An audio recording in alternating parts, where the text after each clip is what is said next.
प्रश्न है, अभी पदकृति इसमें नहीं है,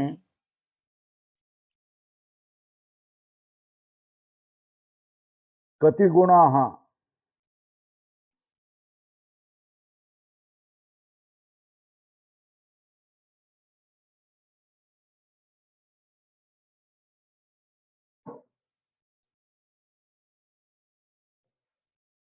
तो उत्तर है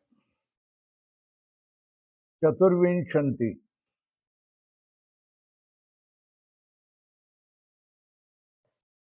के ते, कौन है वो?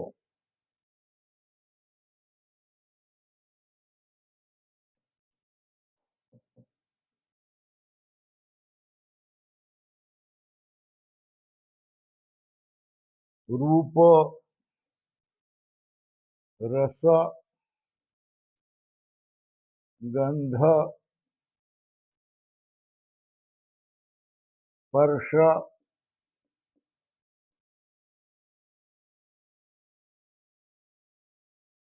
संख्या,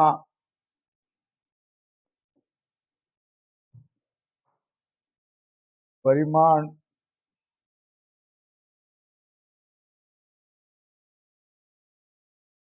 पृथक्त्व,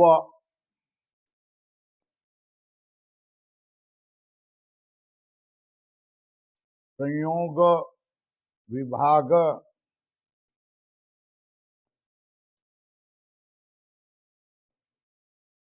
विभागः,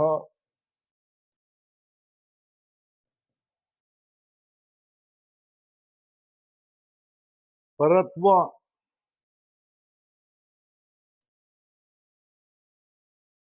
अपरत्व,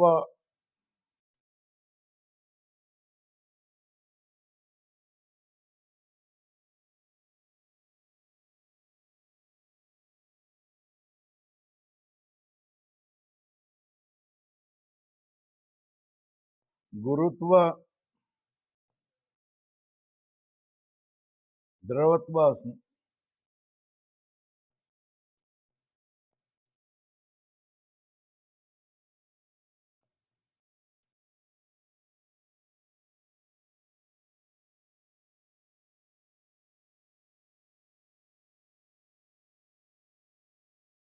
शब्द, बुद्धि,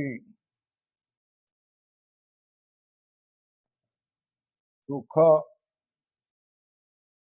दुख, इच्छा,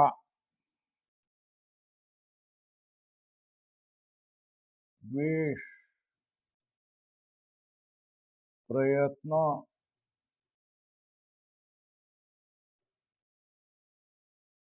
धर्म, अधर्म,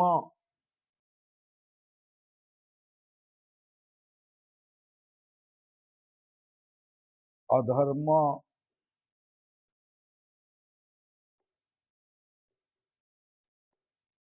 और ये है संस्कार।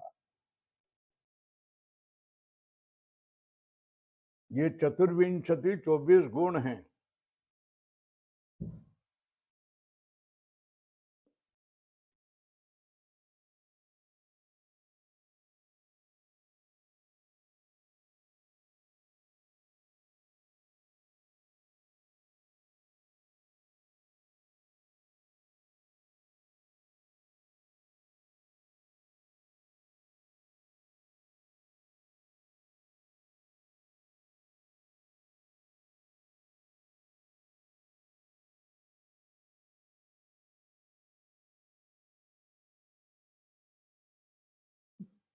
पहले द्रव्य होगा, पहले पदार्थ की बात होगी, सप्त एव पदार्थाः,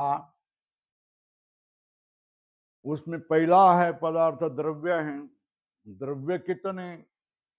तो द्रव्य भी पृथ्वी आप तेजो वायु आकाश काल दिगात्मा मनावसी नवएव नौ। फिर उसके बाद में दूसरा पदार्थ है गुण, तो गुण कितने हैं? तो 24 है। रूप रस गंध स्पर्श संख्या परिणाम पृथक्व संयोग विभाग परत्व परत्व गुरुत्व द्रवत्व स्नेह शब्द बुद्धि सुख दुख इच्छा द्वेष प्रयत्न धर्माधर्म संस्कार। ये एवढं इतना जो लंबा वाक्य है वो आपको कंठ करना ही पड़ेगा। वो कंठ करके ही आ जाओ, कंठ नहीं करना है तो पाठ में बैठो नहीं, जाओ तुमको कंठ करके जो बिना जो पढ़ाएगा उसके पास पढ़ो। ये तो कंठ करना ही पड़ेगा। रूप रसगंध स्पर्श संख्या परिमाण पृथक्व संयोग विभाग परत्व परत्व गुरुत्व द्रवत्व स्नेह शब्द बुद्धि सुख दुख इच्छा द्वेष प्रयत्न धर्माधर्म संस्कारा चतुर्विंशति गुणा। इतने एकदम में बोलना चाहिए। हो गया? आप कर्माणि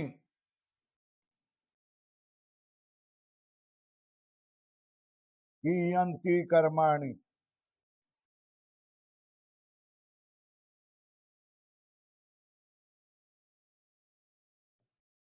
तो कितनी कर्म है?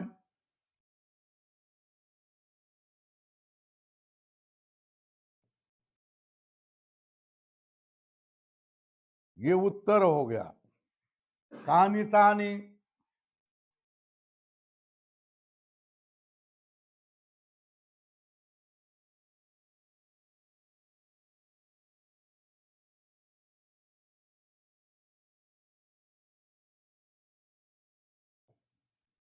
उत्क्षेपण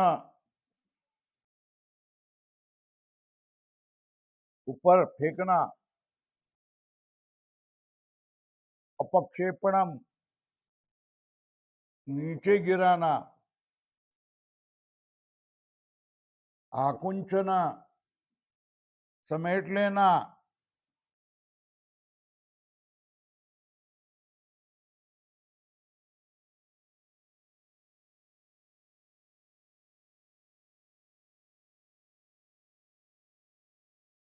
ये अंतिम हुआ गमनानि। गमनम तो 5 हो गए। उत्क्षेपण अपक्षेपण आकुंचन प्रसारण और गमनम, 5 हो गए। ये कर्म की बात होगी। कियन्ति कर्माणि कानि च तानि, ये प्रश्न का उत्तर। कर्माणि पंच एवं उत्क्षेपण अपक्षेपणम आकुंचन प्रसारणम गमनम कर्माणि। फिर आ गया सामान्यम कतिविधम। सामान्य की बात चल रही है।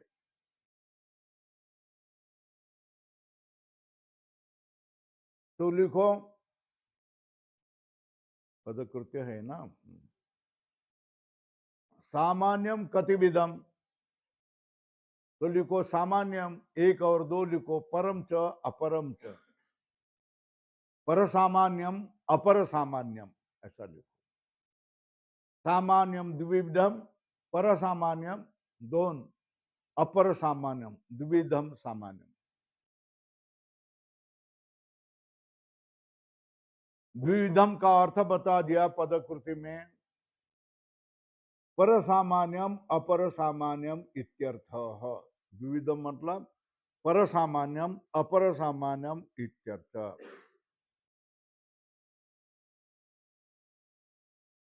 तो परत्वम का अर्थ क्या है? लिखो परत्वम, परत्व का लक्षण अधिक देश वृत्तित्वम। क्या? अधिक देश वृत्तित्वम परत्वम, एक लिखा। दूसरा लिखो अपरत्व क्या है? पदकृत्य में है, ये नीचे पदकृत्य टिप्पणी है उसमें है। पन्ना उल्टा सुल्टा करके क्या है, पदकृति कहां चल रहा है देख लोगो ना। अपरत्वम का लक्षण बता रहे। अपरत्व क्या है? न्यून देश वृत्तित्व। लिखा अपरत्व का लक्षण क्या बोला?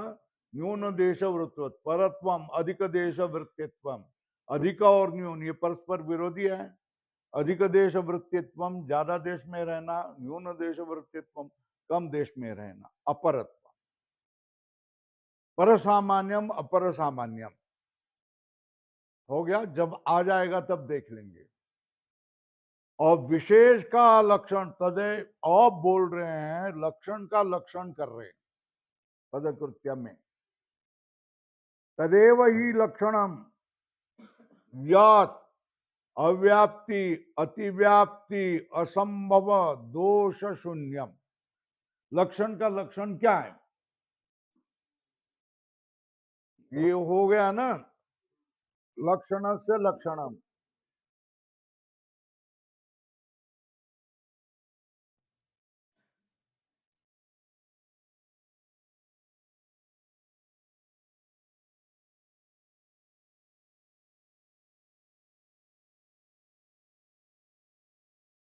ये तो कंठ ही होना चाहिए ये बातें।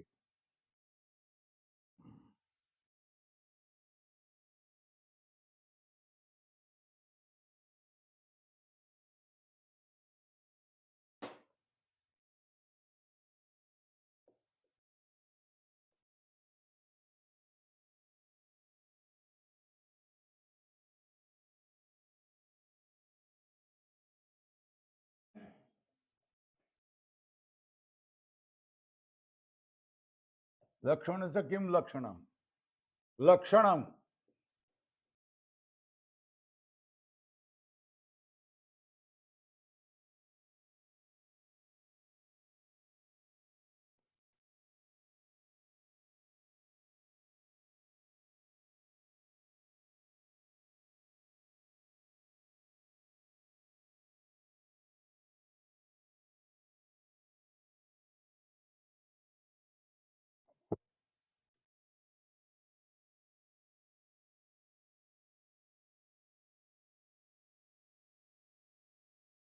अतिव्याप्ति अव्याप्ति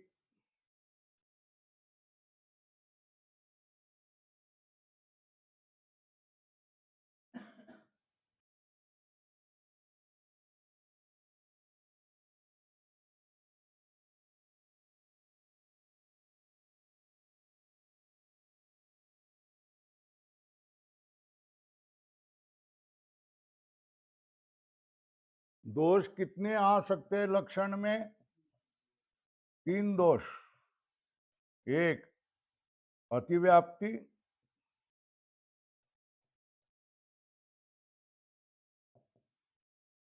अव्याप्ति ही,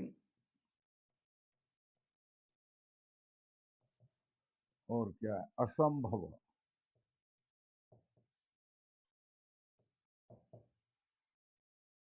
ये दोष हैं।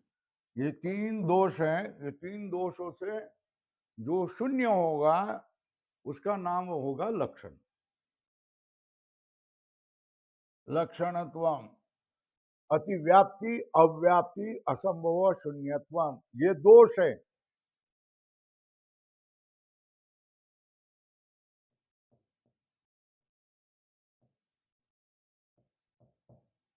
लक्षण के दोष हैं, अतिव्याप्ति अव्याप्ति असंभव।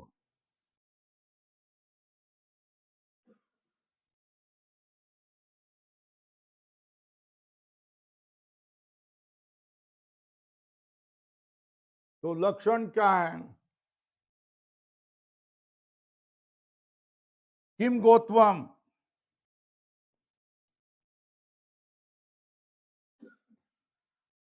तो बोलते हैं सास ना दी मतवम गोत्वम।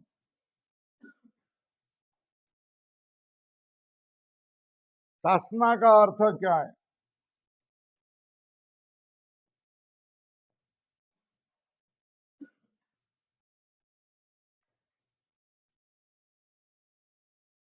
गाय के नीचे, गले के नीचे जो चमड़ी होती है उसको क्या सासना कहती है? गल कंबल।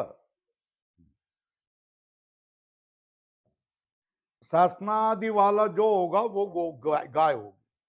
शासनादि मत गो होगा, शासनादि मतवम गोत्वम, ये गो का लक्षण है, ये लक्षण होगा, इसमें तीनों दोष नहीं है, कोई भी नहीं, अतिव्याप्ति नहीं, अव्याप्ति नहीं, असंभव। शासनादि मत दूसरा कोई नहीं है,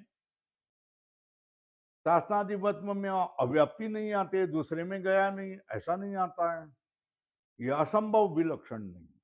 अब अतिव्याप्ति कैसे होगी, ये हो गया ना।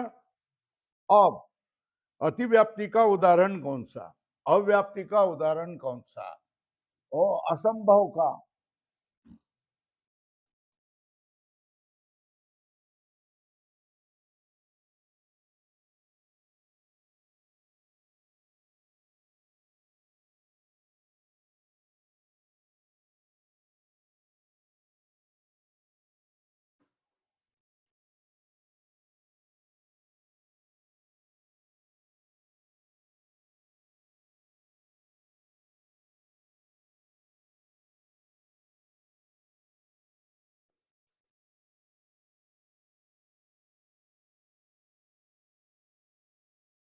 ऐसा लक्षण किया है।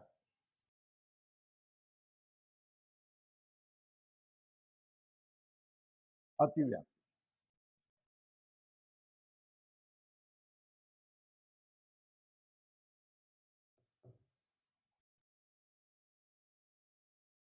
क्यों, श्रृंगी तो क्या है, गाय भी है, मगर हिरण है,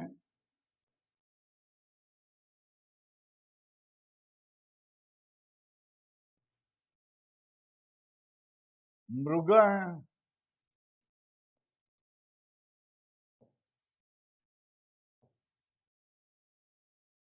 महिष है,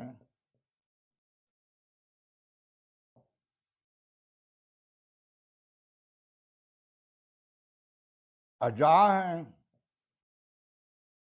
अभी ही है। अभी मतलब मेंढी, अजा मतलब बकरी, महिष मतलब भैंस, मृग मतलब हिरण। तो लक्षण तो इसका किया था, वो इसमें जा रहा है, अतिव्याप्ति।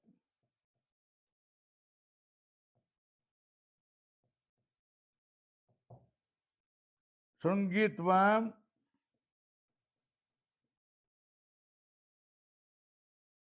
गोत्वम,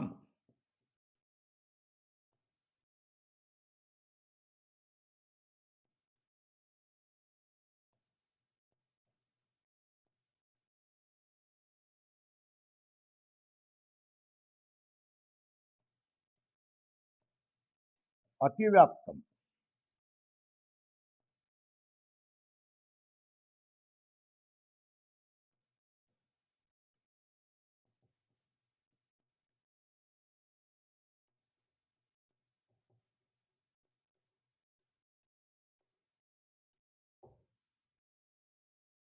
ये हो गया, अतिव्याप्ति की बात होगी। अव्याप्ति,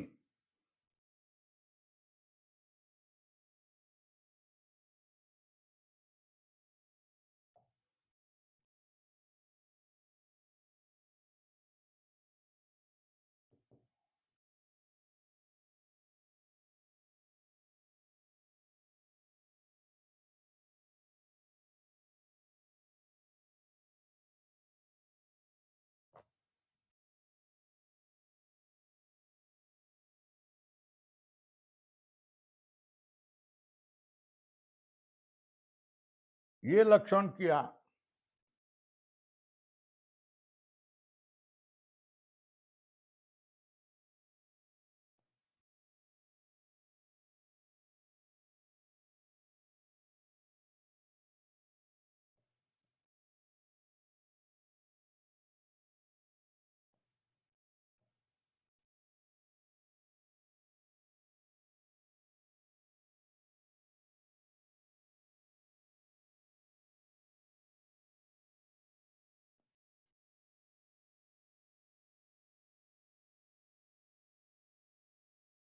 कपिला गो में जाएगा, है ना।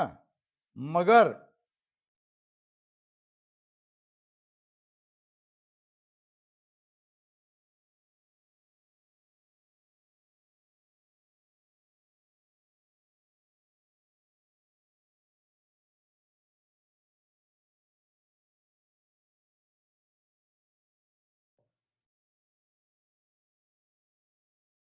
और अन्य विचित्रा, ये भी गोवा है ना।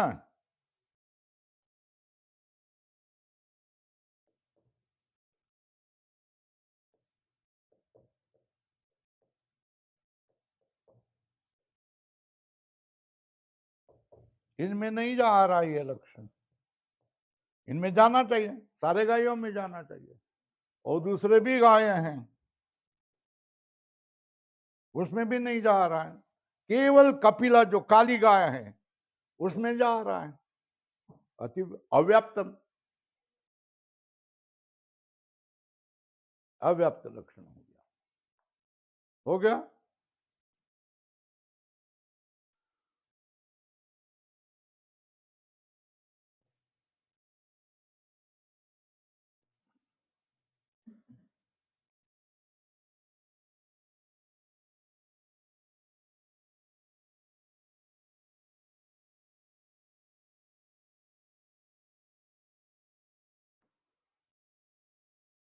अब असंभव बता रहे हैं।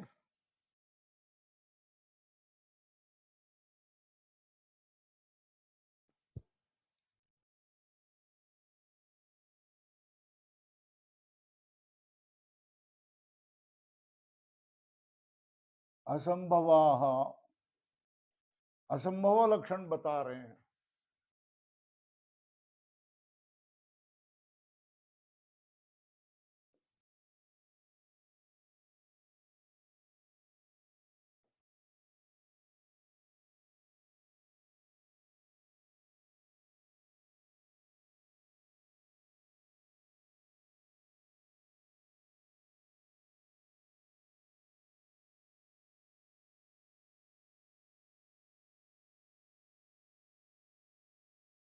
ये तो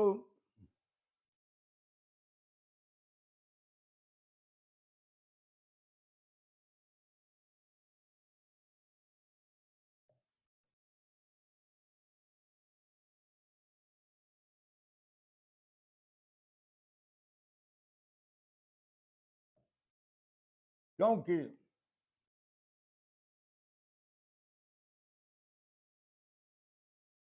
गाय के कितने होते हैं, 2 खूर होते हैं ऐसे, है ना।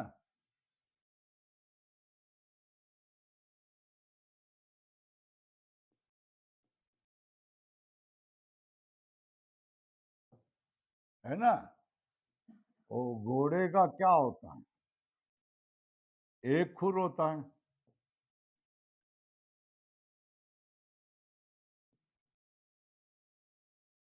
एक शपथवाम घोड़े में जाएगा, इसमें नहीं जाएगा, जाता ही नहीं, तो असंभव हो गया। क्या हो गया, जाता ही नहीं तो असंभव,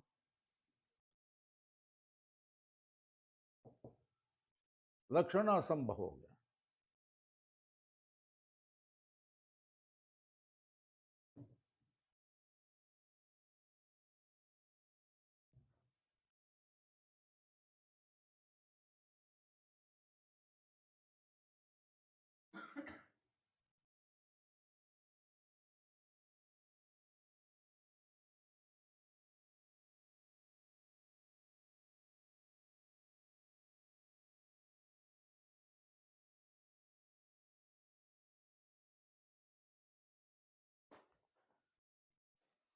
ढक्कन कहाँ।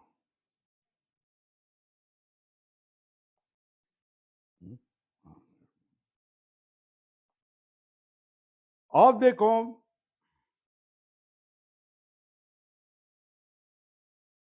पदकृत्य में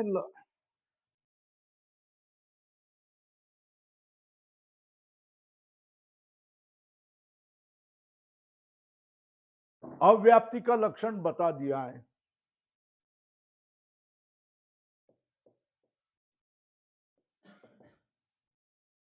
लक्ष्य एक देश वृत्तित्व, लक्ष्य गौ है।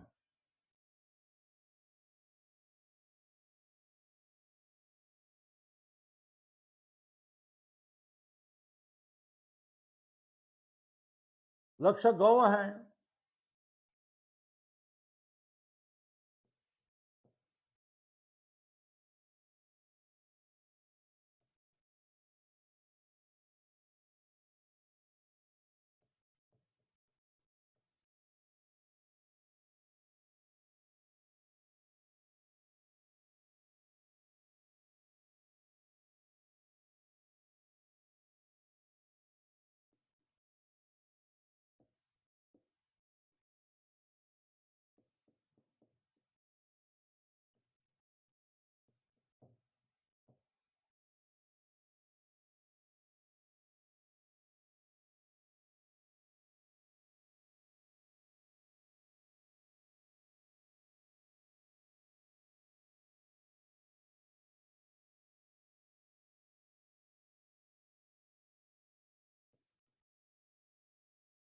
तो ये लक्ष्य है।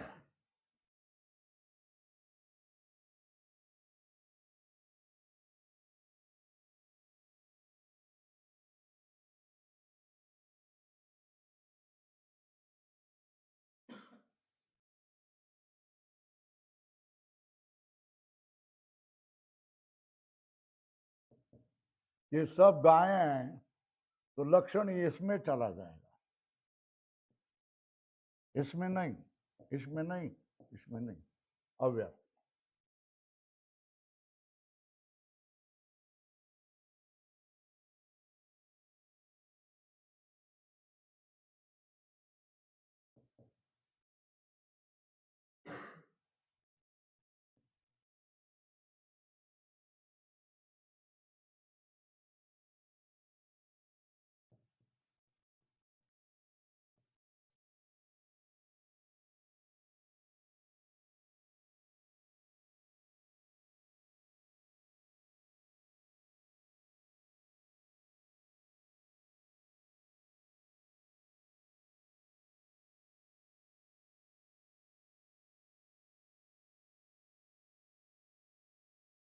अतिव्याप्ति लक्ष्य के एक देश में होते हुए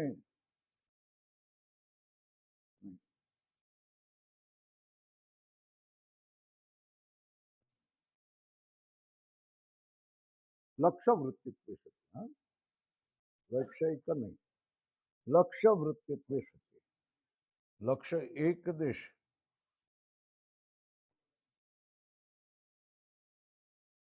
लक्ष्य वृत्तित्व सति अलक्ष्य वृत्तित्व अतिव्याप्ति यथा श्रृंगित्व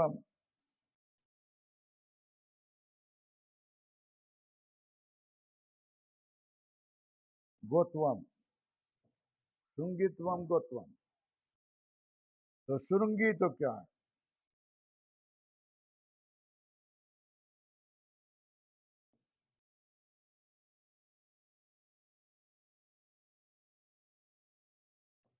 गया, मगर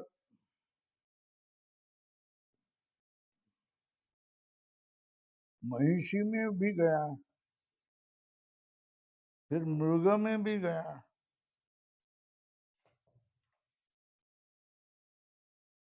फिर अजा, फिर अभी, इसमें भी गया लक्षण। तो लक्ष्य कौन है? लक्ष्यम।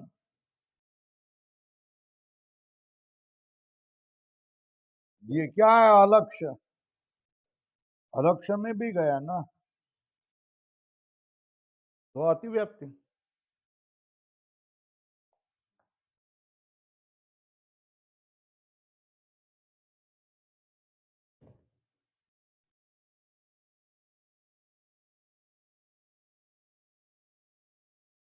कुसुम का नहीं।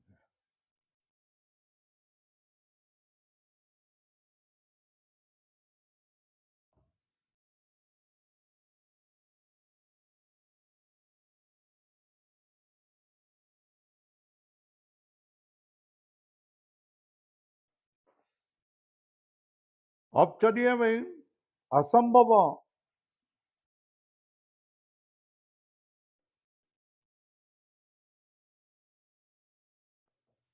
क्या है?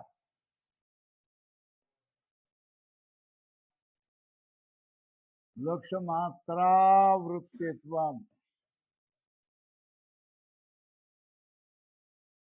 लक्ष्य मात्र में अवृत्ति होना, लक्ष्य में ही नहीं रहना।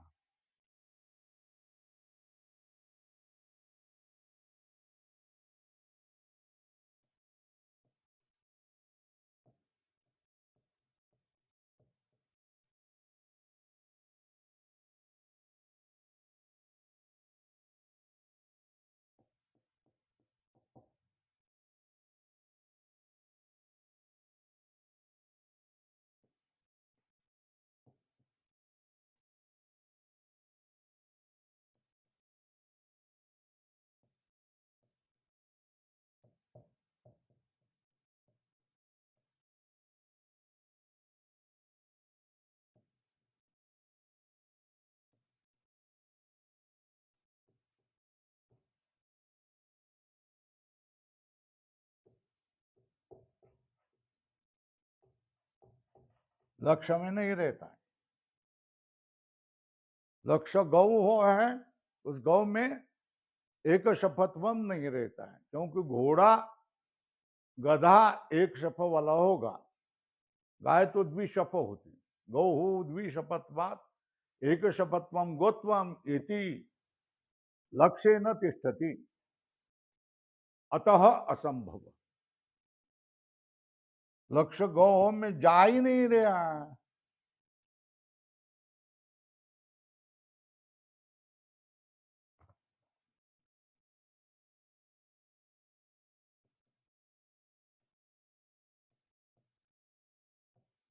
लक्षण का असंभव है। हो गया।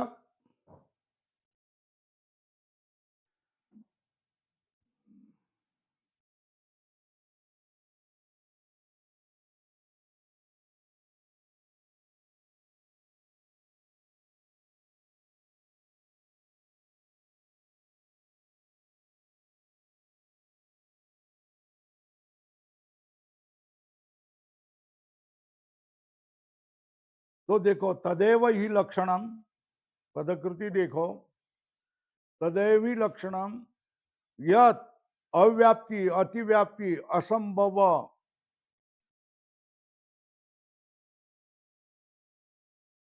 रूप दोष शून्यत्व। अव्याप्ति अतिव्याप्ति असंभव ये दोष है, ये दोष से शून्य जो होगा वही लक्षण होता है ना।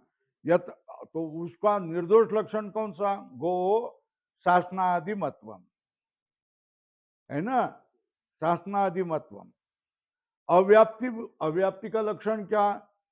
लक्ष्य एक देश वृत्तित्व, है ना, एक देश में रहना। इसको क्या कहते हैं? लक्षण का सारे देश में रहना चाहिए, सारे प्रदेश में रहना चाहिए। लक्ष्य के एक प्रदेश में रहेगा तो अव्याप्ति होगी, कहा जाएगा। अव्याप्ति का उदाहरण क्या है? कपिलत्वम गो, अव्याप्ति का नहीं, अतिव्याप्ति का है। हाँ, श्रृंगित्वम नहीं, नहीं, अतएव एक, अतएव गोर न कपिलत्वम गोत्वम, है ना। तो कपिलत्वम गोत्वम ये लक्षण करेंगे तो कपिला गौ में चला जाएगा, दूसरे गौ में चला नहीं जाएगा, तो अव्याप्ति होगी। क्या होगी? कपिलत्वम गोत्वम, ये अव्याप्ति का लक्षण है, अव्याप्ति दोष से ग्रस्त है। कपिलत्वम गोत्वम ये क्या है? अव्याप्ति दोष से ग्रस्त है ना। एवं अव्याप्ति लक्ष्य एक देश वृत्तित्वम, अतएव घोर न कपिलत्वम लक्षणम, गाय का कपिलत्व ये लक्षण नहीं होगा। क्यों? तस्य अव्याप्ति ग्रस्तत्वात्, वो अव्याप्ति से ग्रस्त है, इसलिए कपिलत्वम गोत्वम ये गाय का लक्षण नहीं हो सकता है ना। अतिव्याप्तिश्च लक्ष्य वृत्तित्व सती अलक्ष्य वृत्तित्वम, लक्ष्य जो गो है उस गो में जाते हुए दूसरे में चले जाए तो क्या करेंगे, उस लक्षण को क्या कहेंगे, अतिव्याप्ति कहेंगे। अतएव क्या है, श्रृंगित्वम गोत्वम, ये लक्षण गाय का लक्षण नहीं होगा। श्रृंगित्वम गोत्वम इति लक्षणम गौहु न भवति। क्यों? तस्य अतिव्याप्ति ग्रस्तत्वात्। श्रृंगित्वम महिषी में भी चला जाएगा, मृग में, अजा में चला जाएगा, अभि में चला जाएगा, और जितने भी श्रृंगी है उस सब में चला जाएगा। इसलिए श्रृंगित्वम गोत्वम ये लक्षण अतिव्याप्ति दोष से ग्रस्त है, इसलिए वो लक्षण नहीं हो सकता है ना। अब फिर असंभव का लक्षण साध्य मात्र, लक्ष्य मात्र, अवृत्तित्वम। क्या? लक्ष्य मात्र अवृत्तित्वम, लक्ष्य में ही न जाना, इसको क्या कहा जाता है, असंभव कहा जाता है। लक्ष्य मात्र अवृत्तित्वम क्या है, असंभव, ये असंभव होगा। तो यथा क्या है, गोर एक शफत्वम, एक शपत्वम गोत्वम, ये लक्षण किया है। तो गाय में चला ही नहीं जाता, क्योंकि गाय तो द्विशफ वाली है। शफ का अर्थ क्या है, ये नीचे वाला खुर है ना। गाय तो एक खुर वाली नहीं होती है, दो खुर वाली होती है। गोर एक शपत्वम न लक्षणम असंभव ग्रस्तत्वात्, क्योंकि असंभव से ग्रस्त है ना। हो गया। अब लिखो, विशेषा कति तो अनंता है, विशेषा कति तो विशेषा अनंता, केते विशेषा, विशेषस्य लक्षणम नित्य द्रव्य वृत्तय, उन विशेषा नित्य द्रव्य में रहने वाले को क्या कहा जाएगा, विशेष कहा जाएगा। नित्य द्रव्य वृत्तयो हो विशेषा, वो विशेष नित्य द्रव्य में रहने वाले को क्या कहा जाएगा, विशेष कहा जाएगा। वो कितने हैं, अनंत हैं। नित्य द्रव्य वृत्तयो, परमाणु में रहने वाला, एक एक परमाणु में रहने वाला जो धर्म है उसको क्या कहा जाता है, विशेष। वो कितने अनंत परमाणु है तो अनंत बन जाएंगे, है ना। और समवाय, ये समवाय संबंध है ना। समवाय कितने हैं, तो समवाय तो एक ही, वह समवाय तो एक ही होता है ना। अब अभाव कतिविध, अभाव चतुर्विध, तो अभाव लिखो, अभाव एक बाण करके, प्राग भाव,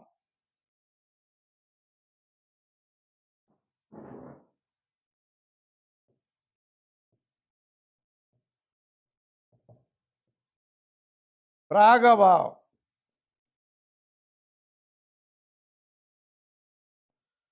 दोन प्रध्वंसा भाव,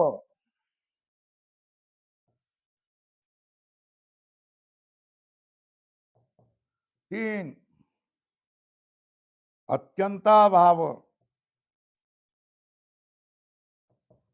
और चार अन्योन्या भाव।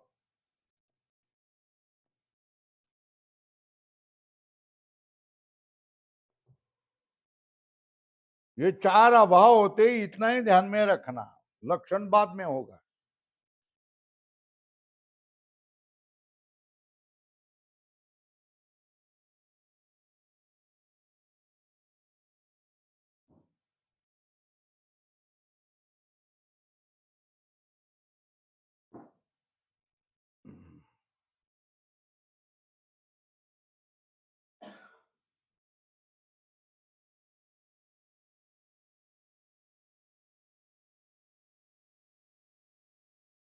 अब नित्यत्वम का लक्षण बता दिया है। किम नित्यत्वम लिखो, किम नित्यत्वम,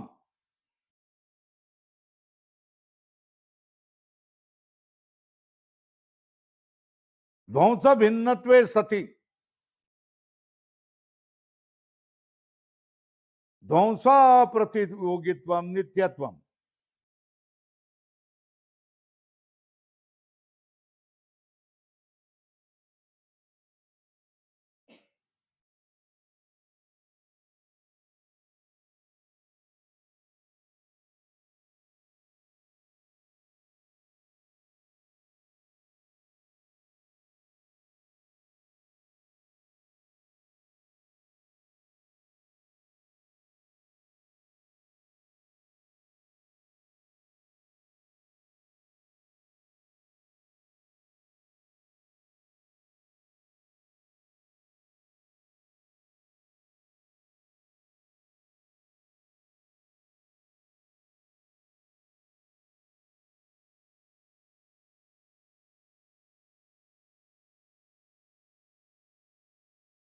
तो लक्षण क्या किया?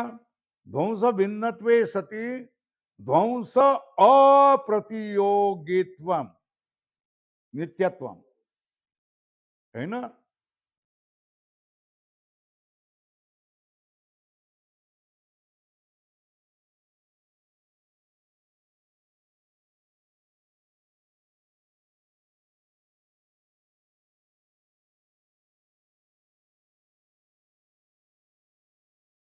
नित्य कैसा होता है? नित्य के दो विशेषण है, ध्वंस भिन्नत्व, ध्वंस का अप्रतियोग।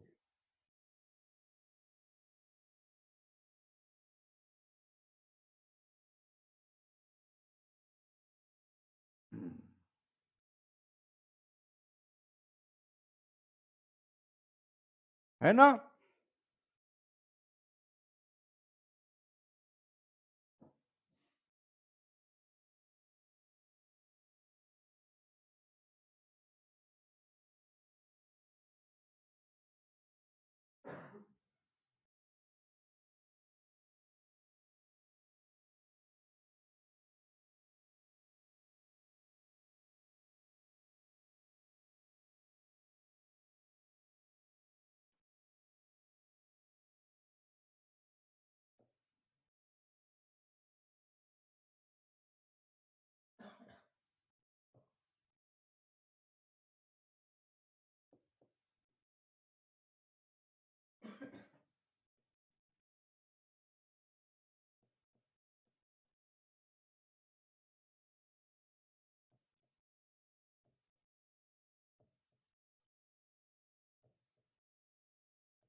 ये नित्यत्व का लक्षण बना दिया। ये क्या है? लक्षण बना दिया। क्या? ध्वंस भिन्नत्वे सति ध्वंसा अप्रतियोगित्व, उसमें ये विशेषण है, ये विशेष है।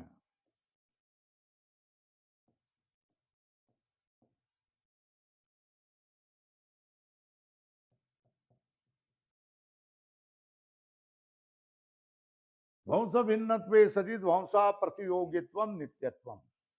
अब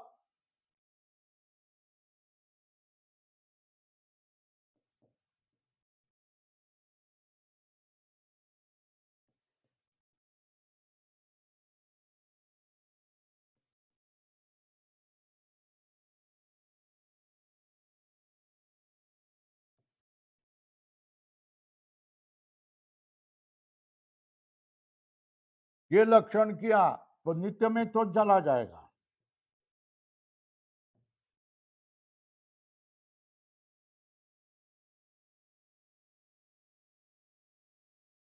मगर ध्वंस में भी चला जाएगा ना, ध्वंस से अतिव्याप्त नहीं चला जाएगा, तो अतिव्याप्ति होगी।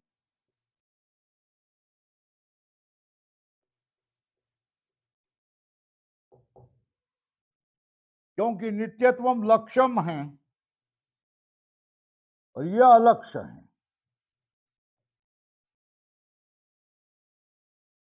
इसमें जाना चाहिए, इसमें नहीं जाना चाहिए, मगर ये इसमें ही जा रहा है, इसमें ही जा रहा है, अतिव्याप्ति होगी।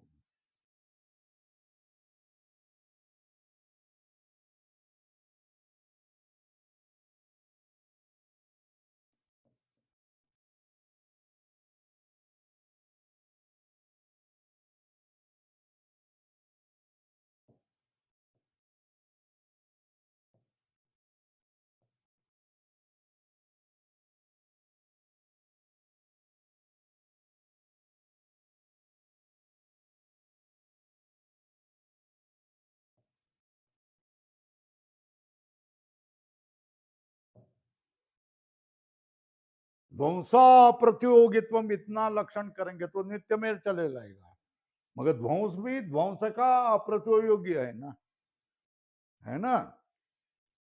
लिखो,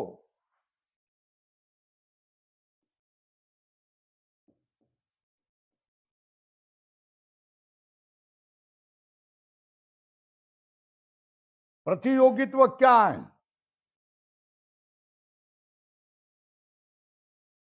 यस्य अभाव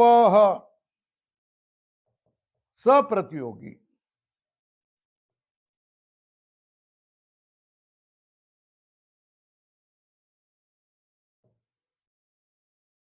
देखो,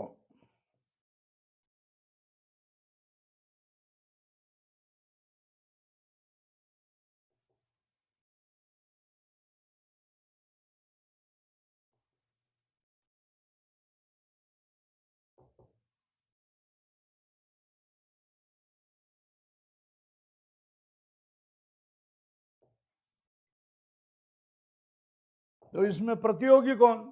यस्य अभाव सप्रतियोगी, मगर कौन प्रतियोगी? बताओ ना, कौन प्रतियोगी? ये गंध प्रतियोगी, ये अभाव का।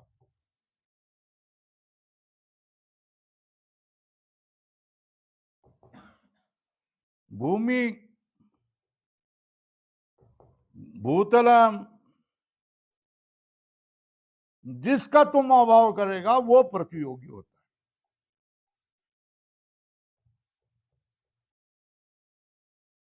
ठीक है, अभाव और प्रतियोगी ये एक दूसरे के विरोधी होते हैं। प्रतियोगी होगा तो अभाव नहीं होगा, अभाव होगा तो प्रतियोगी नहीं होगा, है ना, एक दूसरे के विरोधी है ना। तो प्रतियोगी बोले तो अभाव होना चाहिए, अभाव बोले तो प्रतियोगी होना चाहिए, प्रतियोगी नहीं तो अभाव नहीं। सीधी, प्रतियोगी नहीं ये कैसा बोलेगा? अप्रतियोगी बोला जाएगा। अप्रतियोगी बोलने से आप क्या बोलेंगे? अभाव नहीं है इसका, क्या यह अभाव नहीं होगा? अप्रतियोगी बनना, गंधा अप्रतियोगी बन गया, है ना। तो इसका अर्थ क्या है? यहां गंध का अभाव नहीं है ना। जैसा क्या हरिश्चंद्र अप्रतियोगी है, तो इसका अर्थ क्या हो गया? यहां हरिश्चंद्र का अभाव नहीं है ना। और यहां क्या है? शिवराम प्रतियोगी है, इसका मतलब यहां शिवराम नहीं है ना। अभाव होगा तो प्रतियोगी नहीं होगा, है ना। अभाव होगा, अभाव का ही प्रतियोगी होता है। अभाव का विरोधी कौन? प्रतियोगी, है ना। यहां शिवराम प्रतियोगी है, इसका मतलब शिवराम का अभाव है। शिवराम पर प्रतियोगी ये सिक्का कब मारा जाएगा? उसका अभाव होगा तो, है ना। और हरिश्चंद्र पर प्रतियोगी क्यों नहीं मारा जाएगा? क्योंकि हरिश्चंद्र यहाँ है ना। हरिश्चंद्र यहाँ है तो उसका अभाव नहीं होगा, है ना। शिवराम यहाँ नहीं है तो अभाव हो गया, अभाव होगा। तो अभाव होगा तो प्रतियोगी होगा, है ना। प्रतियोगी बनना मतलब अभाव है ऐसा मानना। क्या प्रतियोगी हो गया? ये पदार्थ प्रतियोगी बन गया, इसका अर्थ क्या बन गया? उसका अभाव है ना। तो उसका अभाव है ये न बोलते हुए ये कैसे बोलेंगे? उसका प्रतियोगी है, ये प्रतियोगी बन गया। गंधा भाव का प्रतियोगी कौन? रसा भाव का प्रतियोगी कौन? शब्दा भाव का प्रतियोगी कौन? शब्द। और भूतला भाव का प्रतियोगी कौन? है ना। और भूमि के अभाव का प्रतियोगी कौन? अरे जिसका अभाव ना, वही प्रतियोगी। जिसका तुम अभाव बोल रहे वही प्रतियोगी है ना।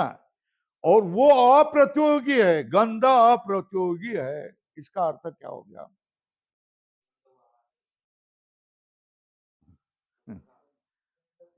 गंध अप्रतियोगी बन गया, मतलब गंध का अभाव यहां नहीं है ना। रस प्रतियोगी बन गया, इसका अर्थ क्या है? रस का अभाव नहीं है, प्रतियोगी होगा तो अभाव नहीं होगा, है ना। अप्रतियोगी बन गया तो क्या हो गया? अभाव नहीं होगा, है ना।